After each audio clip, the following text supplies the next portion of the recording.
நாராயணவனத்தில் அமைந்துள்ள ஸ்ரீ கல்யாண வெங்கடேச பெருமாள் கோயிலை பற்றி தான் இன்றைக்கி பார்க்க போகிறோம். உங்களில் எத்தனை பேருக்கு தெரியும் வெங்கடேச பெருமாளுக்கும் பத்மாவதி தாயாருக்கும் இந்த கோயிலில் தான் கல்யாணம் ஆச்சுன்றது?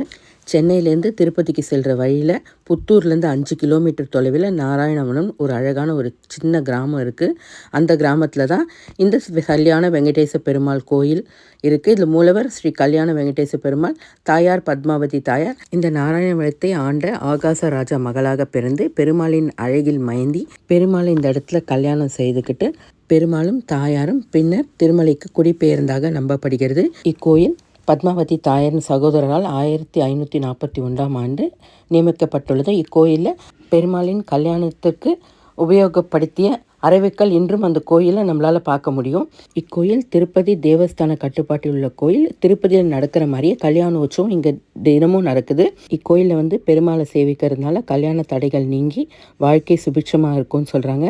கோயிலோட டைமிங்ஸ் காலை 6லேருந்து மதியம் 1 மணி வரைக்கும், ஈவினிங் 3லேருந்து 8 வரைக்கும் திறந்திருக்கும்.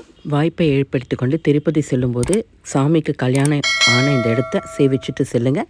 தேங்க்ஸ் ஃபார் வாட்சிங்.